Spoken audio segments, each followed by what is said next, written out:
지표면 온도 60도. 모래바람이 시야를 가립니다. 사하라 사막 한가운데 지옥이 따로 없었죠. 미군 M109는 여기서 3일을 버티지 못했습니다. 독일 자주포는 엔진이 멈췄어요. 그런데 단 하나. 100일을 버틴 무기가 있습니다. 그게 대체 뭐냐고요? 대한민국 K9입니다. 이집트 대통령이 직접 인정하자 결국 펜타곤이 움직였습니다. 너희는 아직 안 된다던 미국이. 그리고 전 세계가 지금은 한국에게 묻고 있습니다. 도대체 한국은 어떻게 한 겁니까? 한국이 해낸 건 무엇일까요? 여러분 오늘도 감동 이야기와 함께 해주셔서 감사합니다. 이야기 시청하시고 마음에 닿으셨다면 좋아요와 구독 버튼 가볍게 한번 눌러주시면 저 감동 이야기 서은비에게 정말 따뜻한 격려가 됩니다. 불가능합니다. 우린 이렇게 평가했습니다. 한 번, 두 번, 세 번이나 자문이 왔을 때 대답은 똑같았죠. 그런데 오늘 제 책상 위에 한 장의 보고서가 놓였습니다. 1만 킬로미터 주행 완주. 고장? 제로. 제가 이 세 숫자를 처음 봤을 때 오타라고 생각했습니다. 사하라 사막에서요? 60도 지표면에서요? 저는 잭 밀러입니다. 미 육군 포병장교 출신이고 지금은 미국 국방전략연구소에서 방산 분석가로 일하고 있어요. 30년간 세계 곳곳을 돌며 군사 장비를 평가해왔습니다. 중동, 아프리카, 동유럽까지 안 가본 곳이 없죠. 그런 제가 이 보고서를 보고 있자니 손이 떨렸습니다. 파일명은 단순했어요. 이집트 K9 사막 테스트 결과. K9? 한국산 자주포 아닌가요? 저는 파일을 3번 더 열어봤습니다. 숫자는 변하지 않았죠. 1만 킬로미터. 100일. 고장 없음. 말이 됩니까? 사하라 사막은 지옥입니다. 60도가 넘는 지표면 온도에 초미세 모래가 모든 틈새를 파고들죠. 거기에 사막폭풍 감신까지 불어닥치면 시야가 완전히 사라집니다. 미군 M109 자주포도 여기선 사흘을 못 버텼어요. 엔진이 과열되고 냉각 시스템이 멈춰버렸죠. 독일 자주포는 어땠냐고요? MTU 엔진을 장착한 그 유명한 독일제도 사막에선 일주일이 한계였습니다. 모래가 필터를 막아버리고 유압 시스템이 망가졌거든요. 그래서 독일은 중동 수출 승인조차 제한했습니다. 우리 장비론 안 된다고 스스로 인정한 거죠. 그런데 지금 제 앞에 놓인 이 보고서는 뭡니까? 100일간 하루도 빠짐없이 100km씩 달렸다. 단 한 번의 고장도 없이요? 저는 전화기를 들었습니다. 이집트 국방부 연락관에게 직접 전화를 걸었죠. 이거 진짜입니까? 정말 K9이 1만 킬로를 완주했다고요? 그쪽 대답은 간단했습니다. Yes, it's true. 저는 의자에 깊이 앉았어요. 30년 경력 동안 이런 데이터는 처음 봤습니다. 사하라 사막 엘알라메인 남부, 와디엘 라트론 지역. 그곳은 전 세계 어떤 군대도 장기 테스트를 시도하지 않는 곳입니다. 왜냐고요? 생존 자체가 불가능하니까요. 그런데 한국산 자주포가 거기서 100일을 버텼다? 아니, 버틴 게 아니라 완주했다고요? 저는 보고서를 한 장 한 장 넘겼습니다.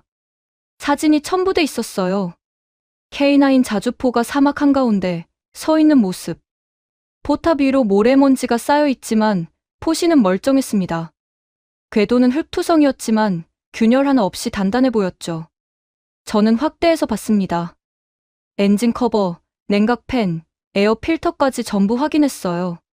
정비 기록도 읽어봤습니다. 일상 점검만 실시. 특이사항 없음. 이게 말이 됩니까?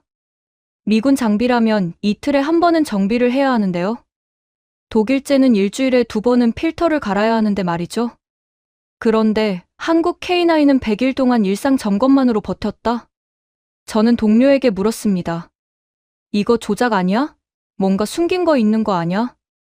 동료가 고개를 저었어요. 밀러, 이집트 대통령이 직접 발표했어. 공식 기록이라고. 저는 뉴스를 찾아봤습니다. 이집트 현지 언론, 군사 전문 매체 전부 보도하고 있었죠. 한국 K9 사하라 사막 1만 킬로미터 완주 성공. 세계 최초 사막 장기 주행 테스트 통과. 이집트군 최고 1급, 최고 무기로 선언. 저는 화면을 멍하니 바라봤습니다. 제 머릿속엔 질문만 가득했습니다. 도대체 어떻게 만든 거지? 어떤 기술이 들어간 거야? 왜 미국도, 독일도 못한 걸 한국은 해낸 거지? 저는 과거 기록을 뒤졌습니다. 이집트가 자주포를 도입하려고 했을 때 경쟁국이 몇 개였는지 아시나요? 한국, 독일, 프랑스, 러시아. 네 나라가 붙었죠. 독일은 피제트아우두천 자주포를 제안했습니다. 유럽 최고 성능이라고 자부하는 그 무기요. 프랑스는 시저 자주포를 내놨고 러시아는 엠스타S를 밀었죠. 그런데 결과는요? 한국 K9이 선정됐습니다. 왜냐고요? 사막 테스트에서 유일하게 살아남았으니까요. 한국은 이미 자체 시뮬레이션 결과를 제안서에 넣었습니다. 이미 그들은 이집트만을 위한 이 지옥에서 살아남을 괴물을 만들어 시뮬레이션까지 해본 겁니다. 이집트는 이미 여기서 마음을 굳혔겠죠. 이렇게까지 맞춤형으로 무기를 파는 나라는 없으니까요. 보통은 어떻습니까? 자신들의 장점만 내세우죠.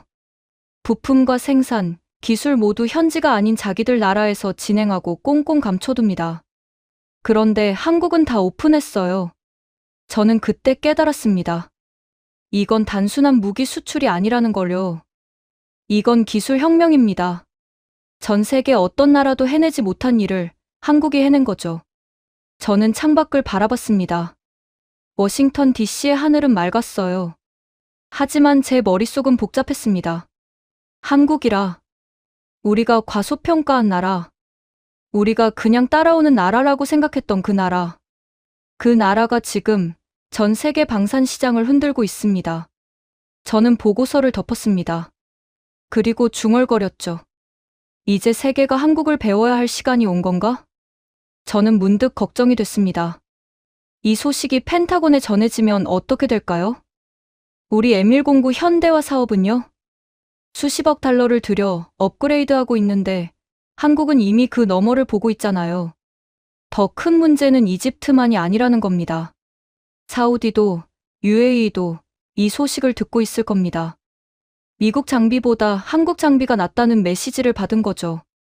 동맹국이지만 이젠 경쟁자입니다. 솔직히 인정하기 싫었어요. 미국이 리드하던 방산 시장에서 밀린다는 게요. 하지만 데이터는 거짓말하지 않습니다. 그 질문에 대한 답은 이미 사하라 사막에 있었습니다. 1만 킬로미터, 100길, 고장 제로.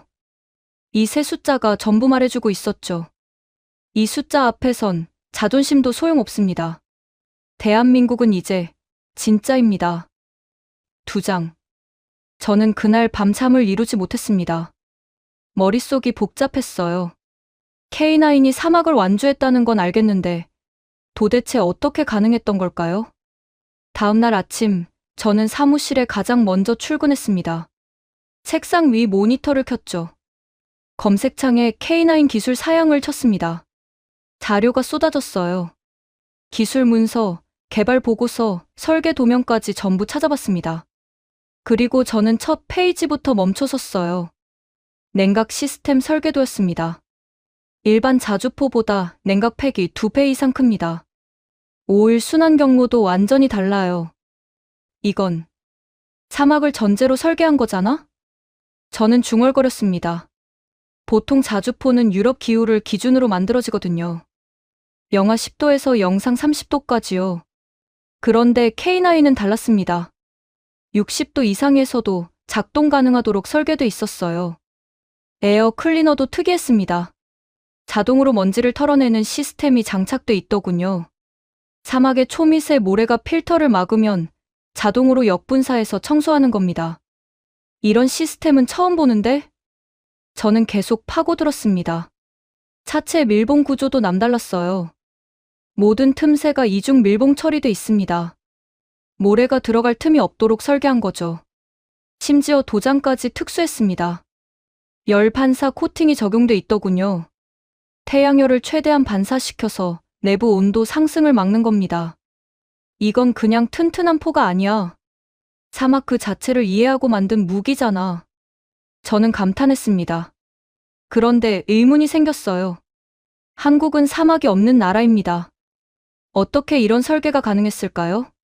저는 개발 역사를 찾아봤습니다. K9 개발 시작은 1989년이었습니다. 35년 전이에요. 당시 한국군은 미국제 M109를 쓰고 있었죠. 성능이 떨어지고 노후화됐지만 대안이 없었습니다. 한국 정부는 미국의 신형 자주포 구매를 요청했어요. 그런데 미국이 거절했습니다. 리쌍 거부. 이유는 간단했죠. 너희는 아직 자체 개발할 능력이 없으니 우리 걸 계속 써. 한국은 독일로 눈을 돌렸습니다. 당시 독일은 PZ-아우두천 개발 중이었거든요. 한국은 공동 개발을 제안했어요. 독일도 거절했습니다. 기술 이전 불가. 저는 자료를 읽으며 씁쓸했습니다. 무시당한 거죠. 너희가 뭘 할 수 있겠어? 라는 메시지였습니다. 그런데 한국은 포기하지 않았어요. 1989년 국방과학연구소 주도로 자체 개발을 시작합니다. 삼성테크인과 국방기술품질원이 합류했죠. 처음엔 순탄하지 않았습니다. 첫 시제품은 사격 테스트에서 탈락했어요. 반동 제어 실패, 영중률 저조, 고장 빈발. 언론이 비판했습니다. 세금 낭비다. 그냥 수입하는 게 낫다. 예산 삭감 위기까지 왔죠. 그런데 개발팀은 멈추지 않았습니다. 설계를 뜯어 고쳤어요. 2년, 3년, 4년이 흘렀습니다. 1999년 마침내 양산형이 나왔습니다. 10년 걸린 겁니다. 그 10년 동안 한국은 세계를 연구했어요. 중동 전쟁 데이터를 분석했습니다. 사막에서 무기가 왜 고장 나는지, 어떤 조건이 치명적인지 전부 조사했죠. 그리고 그 결과를 설계에 반영했습니다. 냉각 시스템, 방진 구조, 열 반사 도장. 전부 사막을 전제로 만든 겁니다. 이건 단순한 무기 개발이 아니었어. 이건 생존 전략이었다고. 저는 자료를 덮으며 중얼거렸습니다. 한국은 선택지가 없었습니다. 미국도, 독일도 도와주지 않았으니까요. 그래서 스스로 만들 수밖에 없었던 거죠. 그런데 그 과정에서 한국은 더 멀리 봤습니다. 우리가 쓸 무기가 아니라 세계가 필요로 할 무기를 만들자. 그 결과가 지금의 K9입니다. 저는 비교 자료를 찾아봤어요. 미국 M109의 사막 운용 기록입니다. 걸프전 당시 사우디에서 운용됐죠. 냉각 문제로 전투 중 멈춘 사례가 15건. 필터 교체 주기가 이틀에 한 번. 정비 인력이 전투 인력보다 많았다는 보고도 있었습니다. 독일 PZ-아우두천은 어땠을까요? 아프가니스탄 배치 당시 모래 침투로 유압 시스템 고장이 빈발했습니다. 정비 매뉴얼이 너무 복잡해서 현지 운용이 어려웠다는 평가도 있었죠. 그런데 K9은요? 이집트 사막에서 100일간 일상 점검만으로 작동했습니다. 이게 가능한 이유는 단 하나야. 한국이 처음부터 다르게 접근했기 때문이지. 저는 깨달았습니다. 미국과 독일은 자기 나라 기준으로 무기를 만들었어요. 그리고 그걸 다른 나라에 파는 겁니다. 우리 무기 좋으니까 사가세요. 하지만 한국은 달랐습니다. 당신 나라 환경에 맞는 무기를 만들어드리겠습니다. 이집트 사막을 연구하고 그 환경에 최적화된 설계를 했던 거죠. 그게 바로 맞춤형 전략이었습니다. 저는 문득 1999년 양산 당시 기사를 찾아봤습니다. 한국 언론은 이렇게 보도했더군요. 국산 자주포 K9 세계 수준 도달. 그때만 해도 세계 수준이라는 표현이 겸손했던 거죠. 하지만 지금은요? 세계 유일이라는 표현이 맞습니다. 사하라 사막 1만 킬로미터를 완주한 자주포는 K9뿐이니까요. 저는 자료를 정리하며 생각했습니다. 한국은 무시당했습니다. 리쌍 거부, 공동개발 거절, 언론 비판, 예산 위기. 그 모든 걸 견뎌냈어요. 그리고 결국 해냈습니다. 누구도 하지 못한 일을요. 이건 기술의 승리가 아니야. 자존심의 승리지. 저는 중얼거렸습니다. 한국은 증명하고 싶었던 겁니다. 우리도 할 수 있다고요. 그리고 그 증명은 사하라 사막에서 완성됐습니다. 저는 창밖을 바라봤어요. 워싱턴의 아침 햇살이 따스했습니다. 하지만 제 마음은 복잡했죠.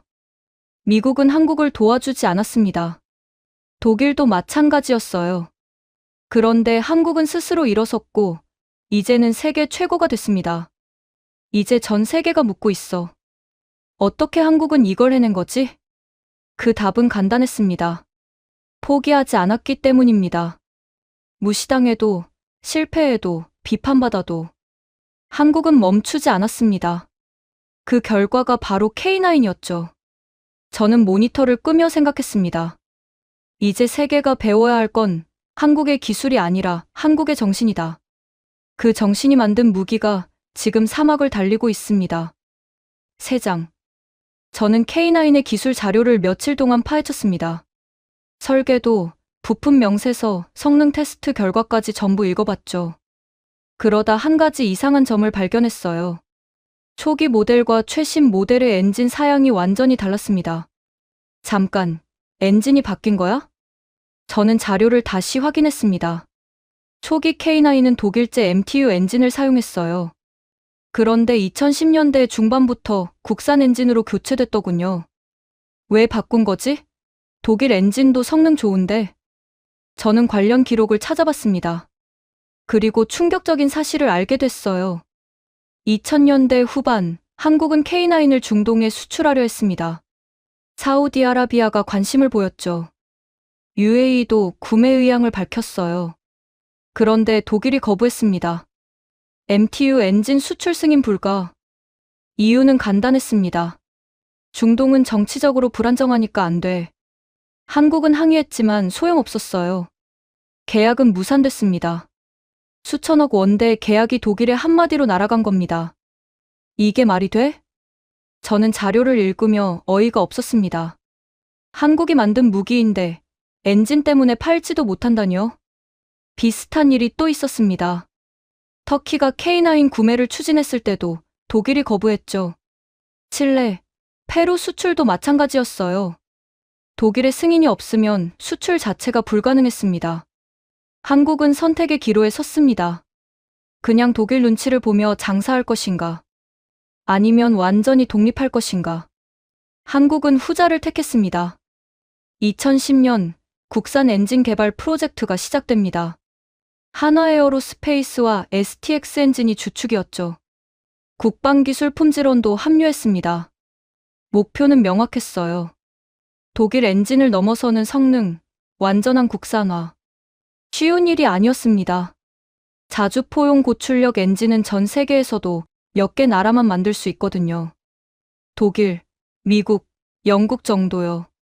한국은 경험도 기술 축적도 부족했습니다. 그런데 개발팀은 포기하지 않았어요. 500여 개 부품을 하나하나 설계했습니다. 처음엔 실패의 연속이었죠. 시제품 1호기, 출력 부족으로 탈락. 2호기, 과열 문제로 중단. 3호기, 진동 제어 실패. 언론은 또 비판했습니다. 역시 안 되는구나. 그냥 독일 엔진 쓰는 게 낫지 않나? 하지만 기술자들은 멈추지 않았어요. 밤을 새워가며 데이터를 분석했습니다. 왜 출력이 부족한지, 왜 과열되는지, 왜 진동이 생기는지. 원인을 찾고 설계를 수정하고 다시 테스트했죠. 4호기, 5호기, 6호기. 실패가 반복됐지만 조금씩 나아졌습니다. 2014년 드디어 성공했어요. 7호기가 모든 성능 기준을 통과한 겁니다. 출력도 독일 엔진과 동등했고 내구성도 검증됐습니다. 저는 개발 보고서를 읽으며 감탄했어요. 4년 만에 해낸 거야? 그런데 더 놀라운 건 따로 있었습니다. 한국은 여기서 멈추지 않았어요. 사막 환경에 특화된 추가 설계를 진행했습니다.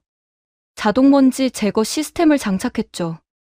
엔진 내부로 모래가 들어오면 압축 공기로 자동 배출하는 겁니다. 냉각 팩도 확대했어요. 60도 이상 고온에서도 안정적으로 작동하도록요. 고열 밀봉 설계도 적용했습니다. 엔진 외부 온도가 올라가도 내부는 일정 온도를 유지하는 거죠. 이건 단순히 독일 엔진을 따라 만든 게 아니야. 그걸 뛰어넘은 거잖아. 저는 깨달았습니다. 한국은 복수하지 않았어요. 대신 더 나은 걸 만들었습니다. 그리고 드디어 국산 엔진을 장착한 K9이 이집트로 갔습니다. 일호기였죠. 이집트군은 처음엔 의심했어요. 한장성이 말했다고 합니다. 솔직히 우리는 한국 엔진이 독일만 못할 거라고 생각했습니다. 당연한 반응이었죠. 독일 MTU는 50년 역사를 가진 명품 엔진이니까요. 그런데 테스트가 시작되자 분위기가 바뀌었습니다. 사하라 사막 엘알라메인 남부 와디엘 나트론 지역에서 주행 테스트가 진행됐어요. 하루 100km씩 100일간 지표면 온도 60도 사막 폭풍 감신까지 불었습니다. 초미세 모래가 사방에서 날아들었죠. 이집트군은 일주일마다 점검 기록을 보냈습니다. 1주 이상 없음, 2주 이상 없음, 3주 이상 없음. 한 달이 지나고 2달이 지났어요. 엔진은 멈추지 않았습니다. 냉각 시스템이 완벽하게 작동했고 먼지 제거 장치도 문제 없었죠. 100일째 되는 날 K9은 1만 킬로미터를 완주했습니다. 고장? 제로 건. 정비? 일상 점검만. 이집트 장성은 보고서에 이렇게 썼다고 합니다. 한국 엔진은 독일 엔진과 동등하지 않다. 그보다 낫다. 저는 이 문장을 읽고 멈춰섰어요. 독일보다 낫다고? 네, 사실이었습니다. 독일 MTU 엔진은 사막에서 일주일마다 필터 교체가 필요했어요. 한 달이면 냉각수 보충도 해야 했죠. 그런데 한국 엔진은 100일 동안 그런 정비가 필요 없었습니다. 완전히 다른 수준이었던 겁니다. 저는 자료를 덮으며 생각했습니다. 한국은 왜 이렇게 했을까요? 그냥 독일 엔진 쓰면 편했을 텐데요. 저는 한국 현대사 자료를 찾아봤습니다. 그리고 이해했어요. 한국은 빌려 쓰는 것에 지쳐 있었던 겁니다. 1950년 한국전쟁. 당시 한국군이 쓴 무기는 전부 미군 것이었습니다. M1 소총, M1 전차, M109 자주포. 총알 한 발도 자체 생산 못했어요. 전쟁이 끝나고도 마찬가지였죠. 미군 무기를 빌려 쓰고 고장나면 미국에 손 벌려야 했습니다. 그보다 더 거슬러 올라가면요? 일제강점기 35년. 한국은 기술을 빼앗겼습니다. 공장도, 숙련공도, 설계 능력도 전부 일본이 가져갔죠. 해방 후 남은 건 폐허뿐이었어요. 그 폐허 위에서 한국은 다시 일어서야 했습니다. 하지만 쉽지 않았죠. 1997년 IMF. 나라가 무너졌습니다. 외국 자본에 의존하고 외국 기술에 종속됐어요. 우리 손으로 만들어야 한다고 외쳤지만 현실은 냉혹했습니다. 그런데 2000년대 한국은 달라졌어요. 더 이상 빌려 쓰지 않겠다. 그 다짐이 국산 엔진 개발로 이어진 겁니다. 저는 개발 책임자의 인터뷰를 읽었어요. 그는 이렇게 말했습니다. 우리 아버지 세대는 총 한 자로 만들지 못했습니다. 우리 세대는 달라야 한다고 생각했습니다. 또 다른 기술자는 이렇게 썼더군요. 6.25 참전 용사셨던 아버지가 돌아가시기 전에 하신 말씀이 있습니다. 우리 손으로 만든 무기를 보고 싶다고 하셨죠. 그 말씀이 제 가슴에 남았습니다. 저는 그 문장을 읽고 멈춰섰습니다. 이건 단순한 기술 개발이 아니었어요. 이건 세대를 잇는 염원이었습니다. 빌려 쓰던 세대가 만드는 세대에게 바통을 넘긴 거죠. 자식들한테만큼은 우리 무기를 물려주고 싶었다. 그 마음이 4년의 밤을 견뎌냈습니다. 실패해도, 비판받아도, 예산이 깎여도 포기하지 않은 이유는 간단했어요. 우리는 더 이상 빌려 쓰는 나라가 아니다. 그 자존심이 국산 엔진을 만들었습니다. 저는 문득 궁금해졌어요. 그 기술자들은 지금 뭘 하고 있을까요? 혹시 자기들이 만든 엔진이 사하라 사막을 달리고 있다는 걸 알까요? 아마 알겠죠. 그리고 자랑스러워할 겁니다. 우리가 만든 심장이 뛰고 있다고요. 돌아가신 아버지께도 말씀드릴 수 있겠죠. 아버지, 우리 해냈습니다. 이젠 우리 손으로 만듭니다. 저는 창밖을 바라봤습니다. 워싱턴의 오후 하늘은 푸르렀어요. 하지만 제 마음은 복잡했습니다. 미국도 자체 엔진을 만듭니다. 독일도, 영국도 그래요. 하지만 그들은 처음부터 만들 수 있었죠. 한국은 달랐습니다. 폐허에서 시작했고, 빌려 쓰며 버텼고, 무시당하며 배웠어요. 그리고 마침내 그 대열에 합류했습니다. 이제 한국은 심장도 만드는 나라야. 그 의미는 엄청났습니다. 이제 한국은 누구의 허락도 필요 없어요. 어디든 마음대로 수출할 수 있습니다. 독일이 거부하든 미국이 뭐라 하든 상관없죠. 완전한 독립이잖아. 저는 중얼거렸습니다. 그 독립은 단순히 기술적 성과가 아니었어요. 역사적 굴욕을 딛고 일어선 결과였습니다. 일제강점기의 기술 수탈, 한국전쟁의 무기 의존, IMF의 경제 종속, 그 모든 아픔을 견디고 한국은 스스로 일어섰습니다. 수백 명의 기술자가 밤을 새웠고 수천 번의 실패를 이겨냈죠. 그들이 만든 심장이 지금 사막을 달리고 있습니다. 단 한 번의 고장도 없이요. 이젠 전 세계가 묻습니다. 한국 엔진, 우리도 살 수 있나요? 한국은 웃으며 대답하겠죠. 물론이죠. 이젠 우리 마음대로니까요. 그리고 그 대답 뒤엔 보이지 않는 목소리가 있을 겁니다. 아버지, 우리 해냈습니다. 내장. 저는 이집트 측 보고서를 더 깊이 파고들었습니다. 특히 초기 반응이 궁금했거든요. 자료를 뒤지다가 흥미로운 문서를 발견했어요. 이집트 국방부 내부 회의록이었습니다. 2025년 한국산 엔진 도입론의 당시 기록이죠. 한 장성의 발언이 눈에 들어왔습니다. 한국 엔진이 독일 MTU만큼 좋을 리 없습니다. 우리는 신중해야 합니다. 또 다른 관계자는 이렇게 말했다더군요. 사막에서 검증된 건 독일 기술입니다. 한국은 아직 경험이 부족하지 않습니까? 저는 그 회의록을 읽으며 씁쓸했어요. 당연한 반응이었죠. 이집트는 수십 년간 독일제 장비를 써왔습니다. MTU 엔진의 성능을 직접 경험했고 신뢰도 쌓여 있었어요. 반면 한국 엔진은요? 검증된 적이 없었습니다. 사막에서 단 한 번도 실전 운용된 적이 없었죠. 믿기 힘들었을 거야. 저는 중얼거렸습니다. 이집트 입장에선 도박이었던 겁니다.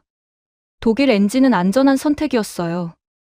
50년 역사, 수많은 실전 데이터, 검증된 신뢰성. 한국 엔진은 모험이었죠. 새로운 기술, 검증 부족, 불확실한 미래.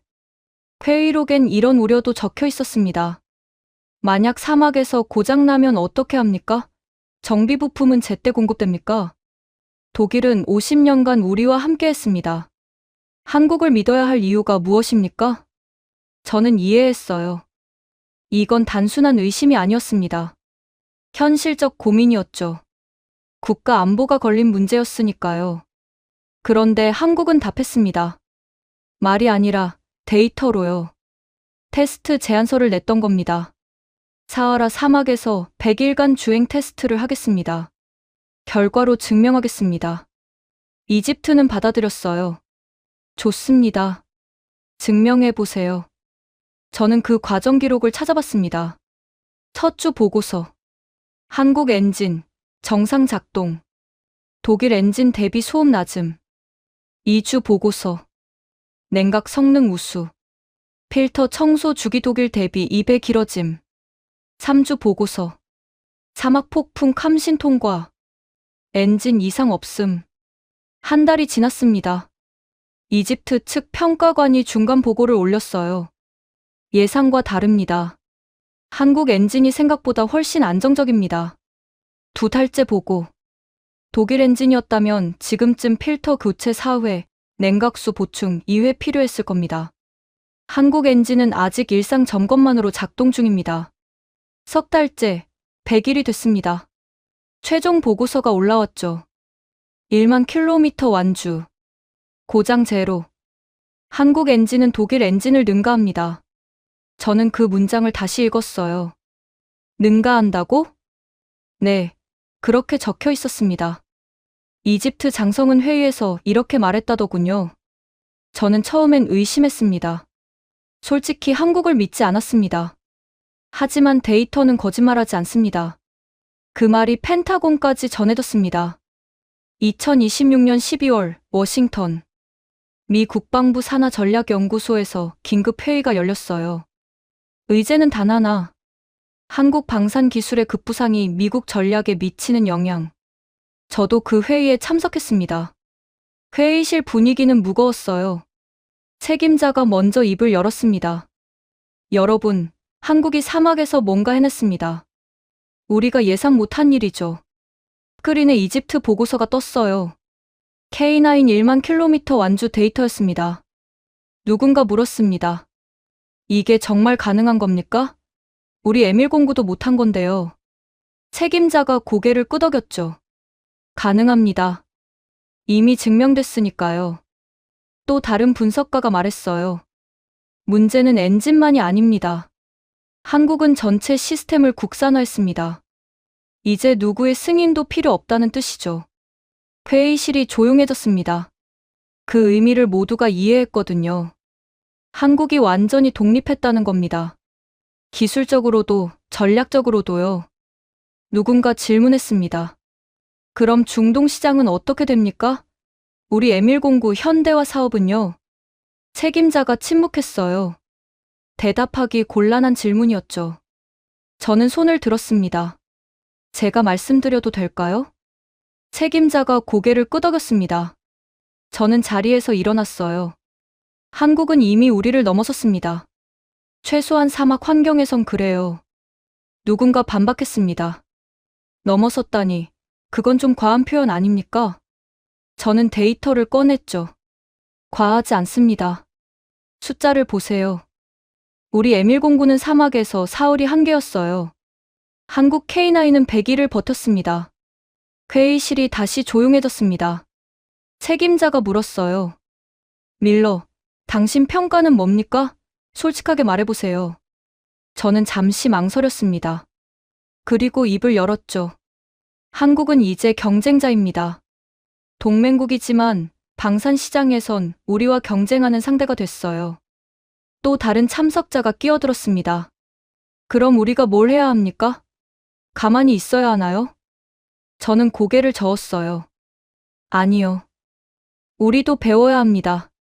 한국이 왜 성공했는지 분석하고 우리 시스템을 개선해야 해요. 회의는 3시간 넘게 이어졌습니다. 결론은 명확했어요. 한국 기술을 재평가하라. 협력 방안을 모색하라. 저는 회의실을 나오며 생각했습니다. 불과 10년 전만 해도 한국은 우리 레이더에 없었어요. 그냥 무기 좀 만드는 나라 정도였죠. 그런데 지금은요? 펜타곤에서 긴급 회의를 여는 수준입니다. 세상이 바뀌고 있어. 저는 중얼거렸습니다. 그날 밤, 저는 집에 돌아와서도 생각이 많았어요. 한국이 무시당했던 시절을 떠올렸습니다. 미국의 리쌍 거부, 독일의 공동개발 거절, 엔진 수출 승인 거부. 그때마다 한국은 고개를 숙였을 겁니다. 네, 알겠습니다. 다음에 또 시도하겠습니다.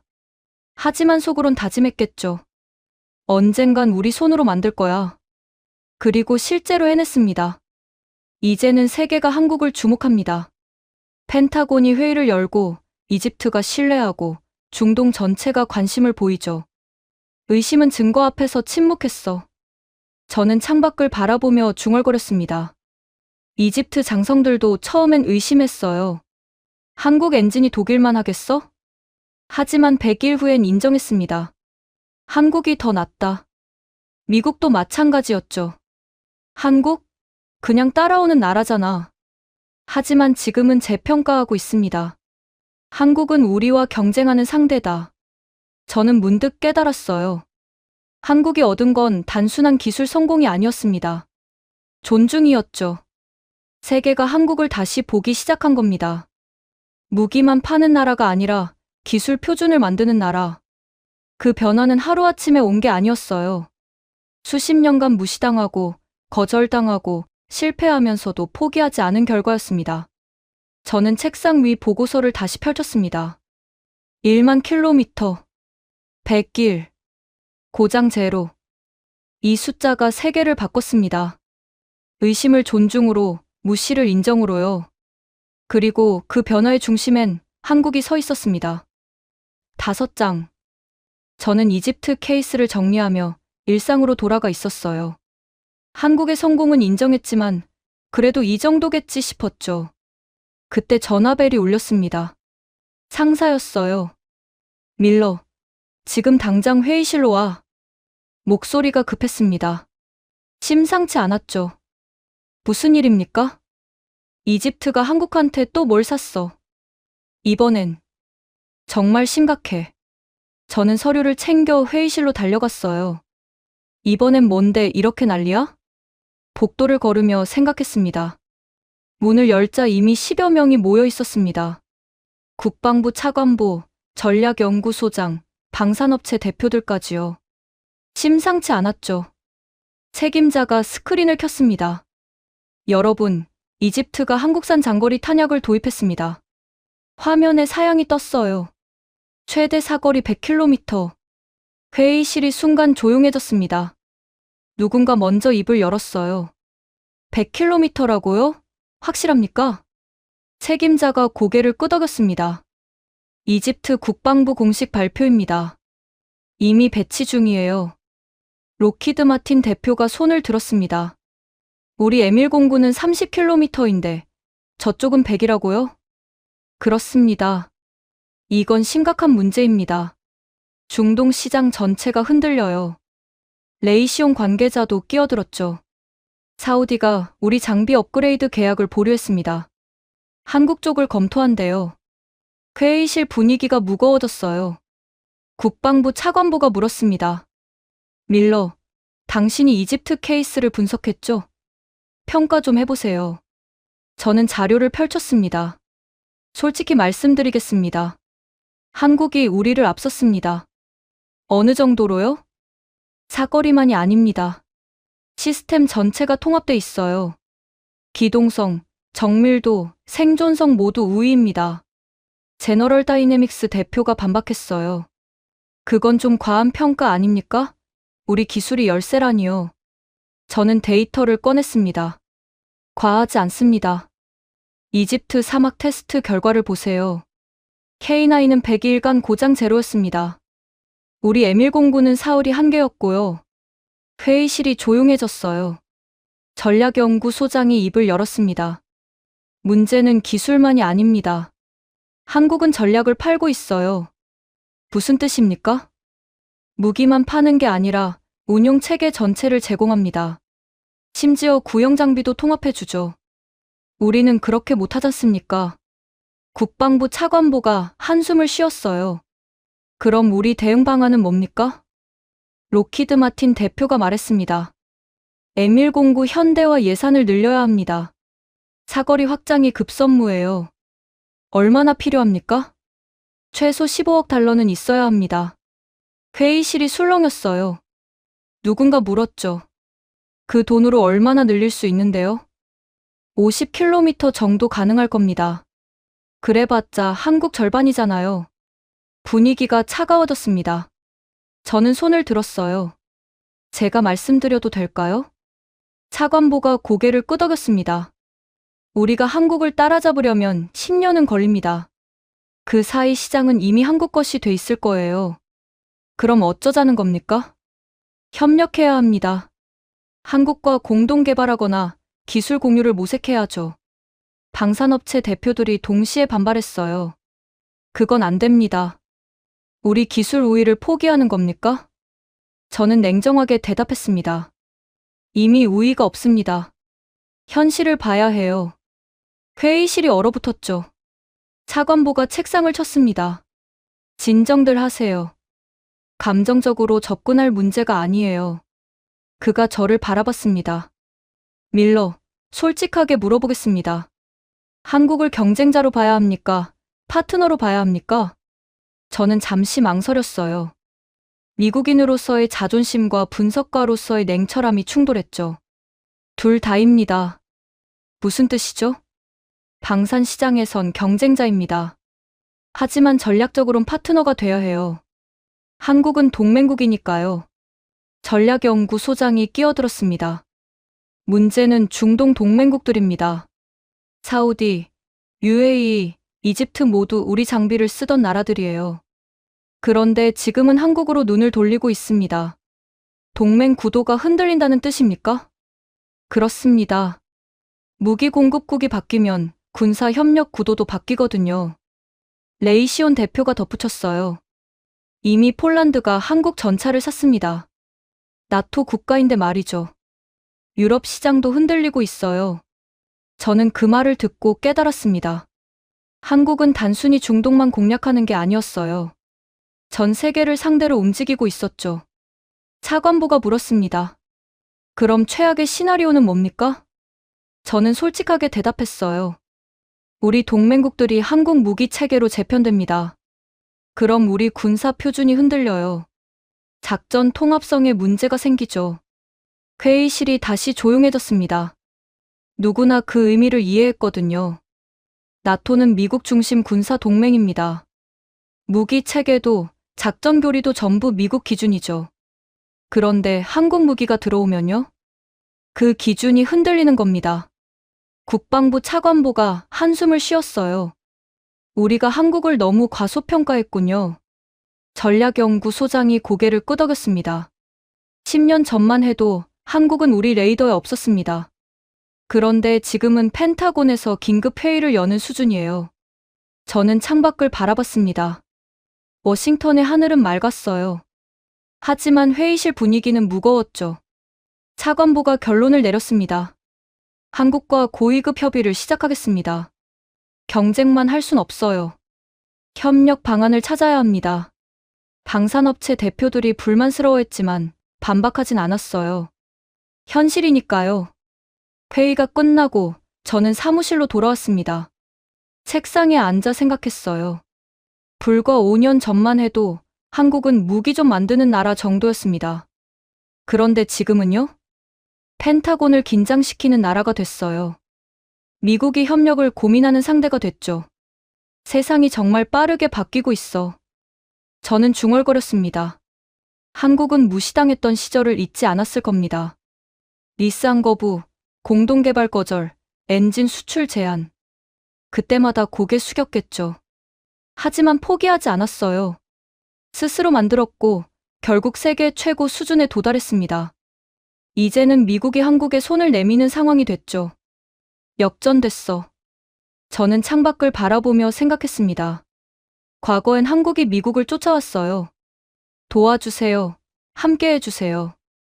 그런데 지금은요? 미국이 한국을 부릅니다. 협력합시다. 함께 갑시다. 입장이 완전히 바뀐 겁니다. 저는 보고서를 마무리하며 썼습니다. 한국은 이제 우리가 무시할 수 없는 존재다. 그리고 덧붙였죠. 어쩌면 배워야 할 태상일지도 모른다. 상사가 보고서를 읽고 물었어요. 밀러, 당신 정말 이렇게 생각해? 저는 고개를 끄덕였습니다. 네. 데이터가 증명하고 있으니까요. 세계가 바뀌고 있었습니다. 한국이 그 변화의 중심에 서 있었죠. 6장. 그 회의가 끝난 지 석 달 후였습니다. 저는 또 다른 보고서를 받았어요. 이집트, 한국 포병 시스템 추가 도입 확정. 또요? 저는 파일을 열었습니다. K9만이 아니었어요. K10, K11, K1까지. 그리고 가장 충격적인 건 K1 사격 지휘 시스템 전체 패키지. 잠깐, 이건 뭐야? 통째로 사는 거잖아? 저는 자료를 자세히 읽어봤습니다. 그리고 깨달았어요. 이집트는 무기만 산 게 아니었습니다. 시스템 전체를 도입한 겁니다. K1 사격 지휘 시스템부터 설명하죠. 이건 단순한 통신 장비가 아니었어요. 디지털 전장 통합 네트워크였습니다. GPS 좌표, 레이저 측정, 드론 데이터까지 전부 연동되는 거죠. 자동으로 목표 좌표를 분배하고 각 포병에게 사격 명령을 내립니다. 심지어 구형 장비도 연결할 수 있었어요.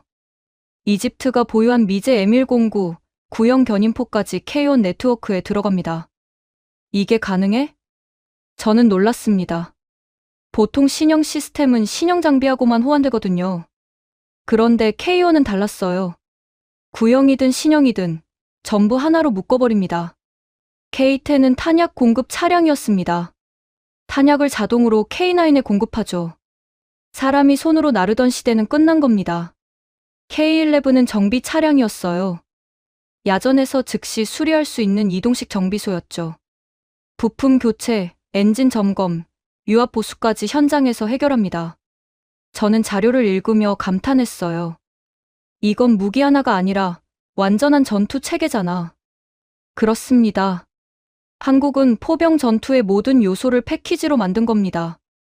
사격, 탄약 공급, 정비, 지휘 통제까지요.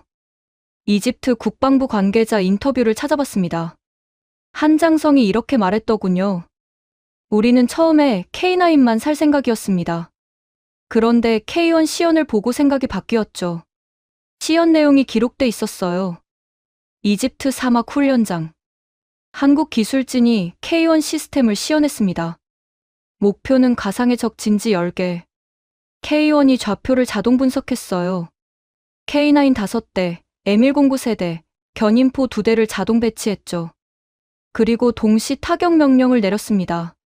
TOT, 타임 온 타겟. 모든 포탄이 동시에 목표에 도달하는 전술이에요. 결과는 완벽했습니다. 10개 목표, 동시 명중. 오차 범위 5m 이내. 이집트 장성들이 놀랐다고 합니다. 이게 정말 가능한 겁니까? 구형 장비도 섞여 있는데요. 한국 기술자가 대답했죠. 네, 가능합니다. K1은 모든 포병 자산을 하나로 통합합니다. 저는 그 장면을 상상하며 웃었어요. 이집트는 그 순간 결심했을 겁니다. 이거야. 우리가 찾던 게 바로 이거야. 실제로 그날 회의록엔 이렇게 적혀 있었습니다. K1 도입 시 우리 기존 포병 전력이 6배 이상 증가할 것으로 예상됨. 6배요? 네, 맞습니다. 같은 장비로도 효율이 6배나 올라간다는 겁니다. 왜냐고요? 낭비가 사라지니까요. 기존 방식은 이랬습니다. 지휘관이 무전으로 목표 좌표를 전달해요. 각 포병이 수동으로 계산하죠. 사격 준비에 10분 이상 걸립니다. 동시 타격? 거의 불가능했어요. 그런데 K1은요? 1분 안에 전부 끝납니다. 자동 계산, 자동 배치, 자동 명령. 포병은 그냥 버튼만 누르면 돼요. 이건 혁명이야. 저는 중얼거렸습니다. 이집트만이 아니었습니다. 저는 다른 나라 반응도 찾아봤어요. 사우디가 주목했습니다. 이집트가 뭘 샀길래 저렇게 만족하는 거지? 터키도 관심을 보였죠. 한국 시스템, 우리도 검토해봐야 하는 거 아냐? 폴란드는 직접 접촉했습니다. K1 시스템, 나토 표준과 호환되나요? 저는 자료를 보며 깨달았어요. 한국이 만든 건 무기가 아니었습니다. 새로운 표준이었죠. 포병 전투의 새로운 기준을 만든 겁니다. 저는 미국 M109 시스템과 비교해봤습니다. 우리도 디지털 지휘 시스템이 있거든요. AFATCS, 첨단 야전 포병 전술 데이터 시스템이죠. 그런데 한계가 있었어요. 미제 장비하고만 호환됩니다. 구형 장비는 연결 불가능하죠. 게다가 복잡해요. 운용 교육에 6개월 걸립니다. 반면 K1은요? 모든 장비 호환, 교육 기간 2개월. 우리가 졌어. 저는 인정할 수밖에 없었습니다. 한국이 더 실용적인 시스템을 만든 겁니다. 저는 문득 궁금해졌어요. 한국은 왜 이렇게 만들었을까요? 자료를 뒤져보니 이유가 나왔습니다. 한국군 자체가 구형 장비를 많이 쓰고 있었거든요. M109, 구형 견인포, 전부 현역이었죠. 그래서 K1을 만들 때부터 고려했던 겁니다. 구형도 쓸 수 있어야 한다. 이집트도 마찬가지였어요. M109가 주력이었고 견인포도 많았죠. 한국은 그걸 이해했습니다. 당신 나라 상황에 맞춰드리겠습니다. 그 결과가 지금의 K1이었던 거예요. 저는 이집트 포병 여단 편성표를 봤습니다. K9 24문, K10 8대, K11 4대, K1 지휘 차량 1대, 여기에 기존 M109 12문이 추가로 연결됩니다. 총 36문의 포병이 하나의 네트워크로 움직이는 거죠. 이건 단순 무기 수출이 아니야. 저는 깨달았습니다. 이집트는 한국의 전투 방식을 도입한 겁니다. 한국식 포병 교리, 한국식 운용 개념, 한국식 전술까지요. 저는 펜타곤 보고서를 작성했습니다. 제목은 이랬어요. 한국 방산의 새로운 모델 시스템 수출. 보고서엔 이렇게 썼죠. 한국은 무기를 파는 게 아닙니다. 전투 체계 전체를 팝니다. 이건 미국도 하지 못한 일입니다. 상사가 물었어요. 밀러, 정말 그렇게 생각해? 저는 고개를 끄덕였습니다. 네. 한국은 이제 우리와 다른 길을 가고 있습니다. 미국은 최고 성능 무기를 팔아요. 우리게 최고니까 사세요. 유럽도 마찬가지죠. 우리 기술이 우수하니까 선택하세요. 그런데 한국은요? 당신 나라에 맞춰드리겠습니다. 기존 장비도 전부 통합해드리죠. 고객 중심이었던 겁니다. 저는 창밖을 바라봤어요. 워싱턴의 저녁 하늘이 붉게 물들었습니다. 세계가 바뀌고 있었어요. 무기 시장의 룰이 달라지고 있었죠. 이제는 단순히 좋은 무기만으론 부족합니다. 시스템을 팔아야 해요. 운용 방법, 교리, 통합 능력까지 제공해야 하죠. 그리고 한국이 그걸 먼저 시작했습니다. 이제 전 세계가 한국 방식을 배울 거야. 저는 중얼거렸습니다. 이집트가 증명했으니까요. 한국 시스템이 실제로 작동한다는 거요. 7장 최종 완결판. 저는 새로운 보고서를 받았어요. 이집트 해안방어 훈련 결과 분석. 제목만 봐도 심상치 않았죠. 저는 파일을 열었습니다. 첫 페이지에 이렇게 적혀 있었어요. 한국 시스템 도입 후 이집트 포병 전력 운용 개념 전면 변화. 운용 개념이 바뀌었다고? 이집트 해안방어는 전통적으로 고정식이었어요. 해안에 견인포를 배치하고 콘크리트 진지를 만들죠. 위치가 고정돼 있으니 적이 쉽게 파악합니다. 반격당하면 피할 수도 없죠.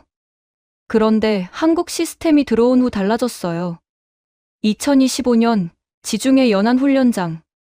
가상 시나리오가 설정됐죠. 적 함대가 동부 해안으로 접근 중. K1 지휘 차량이 움직였습니다. 드론이 먼저 날아올랐어요. 적 함대 위치를 실시간으로 전송했죠. K1이 자동으로 분석합니다. 목표 12개, 거리 45km. K9 8문이 각자 다른 위치로 이동했습니다. 해안선을 따라 10km 간격으로 펼쳐진 거죠. K1이 사격 데이터를 전송합니다. TOT, 타임 온 타겟. 15초 만에 48발이 날아갔습니다. 포탄들은 서로 다른 궤적을 그렸지만 도착 시간은 같았죠. 동시 착탄 오차 0.2초. 목표 12개 전부 명중. 그런데 여기서 끝이 아니었어요. 사격 후 K9들은 즉시 이동했습니다. 슈젠 스쿠트, 사격 후 즉시 이탈. 45초 만에 전부 새로운 위치로 이동 완료됐죠. 이집트 지휘관이 감탄했다고 해요. 이건 완전히 다른 전쟁이다. 구형 견인포는 설치에 30분, 사격 준비에 10분 더 걸립니다. 한 번 쏘면 그 자리에 고정되죠. 반격당하면 그냥 맞는 겁니다. 그런데 한국 시스템은요? 쏘고, 움직이고, 다시 쏘고, 또 움직입니다. 숨 쉬는 방어선이야. 저는 중얼거렸습니다. 방어선이 살아 움직이는 겁니다. 이집트 훈련 결과 보고서엔 구체적인 수치가 있었어요. 기존 방식 대비 반응 속도 5배 증가, 생존성 7배 향상, 타격 정확도 3배 개선. 실제로 측정된 데이터였습니다. 이집트는 이 시스템을 해안 방어에 본격 배치했어요. 지중해 동부 해안선 전체에 한국 시스템이 깔린 거죠. 이제 이집트 해안은 고정된 방어선이 아니었습니다. 움직이는 방어 네트워크가 됐죠. 이스라엘 군사 전문지가 이렇게 보도했더군요. 이집트의 한국 시스템 도입은 지역 균형에 영향을 줄 것. 사우디도 주목했어요. 이집트가 성공했다면 우리도 검토해야 한다. UAE 국방부도 관심을 보였죠. 그런데 이건 중동만의 이야기가 아니었습니다. 2025년 12월, 태국과 캄보디아 국경에서 분쟁이 발생했어요. 저는 그 지역 보고서를 받았습니다. 태국 공군이 한국산 T-50TH 골든이글을 실전 공습에 투입했더군요. 훈련기를 실전했었다고? 저는 파일을 자세히 읽어봤습니다. 원래 훈련 목적이었던 이 기체가 경공격 임무까지 수행했어요. 정밀 타격 성공률도 높았다고 합니다. 더 놀라운 건 따로 있었어요. 한국산 GPS 유도폭탄 KGB가 기존 F-16에 장착됐습니다. 정밀 타격 임무에 쓰였죠. 한국 무기가 미제 전투기에 달린다고? 네, 그렇습니다. 한국 기술이 다른 나라 무기 플랫폼에도 자연스럽게 융합되고 있었던 겁니다. 저는 펜타곤 내부 회의록을 찾아봤어요. 고위급 분석팀이 작성한 보고서였습니다. 한국 방산 기술의 급부상은 동맹 및 파트너 전략에 영향을 준다. 또 이렇게 적혀 있었죠. 한국은 단순 무기 수출국을 넘어 시스템과 전략과 전술 데이터를 함께 제공하는 전략 파트너로 부상했다. 저는 그 문장을 보고 멈춰섰습니다. 전략 파트너라고? 네, 맞는 표현이었어요. 중동에서 K9이 움직이고 동남아에서 T-50이 날고 전 세계에서 한국 기술이 융합되고 있었습니다. 이건 더 이상 무기 수출이 아니었어요. 전략적 협력이었죠. 저는 창밖을 바라봤습니다. 워싱턴의 저녁 하늘이 붉게 물들었어요. 30년 전 한국은 우리에게 도움을 요청했습니다. 함께 개발해 주세요. 우리는 거절했죠. 너희는 아직 안 돼. 독일도 마찬가지였어요. 기술 이전 불가. 그런데 지금은요? 한국이 세계 표준을 만들고 있습니다. 우리가 한국에게 배우는 시대가 온 겁니다. 저는 보고서를 마무리하며 썼습니다. 한국은 무기를 넘어 미래를 수출하고 있다.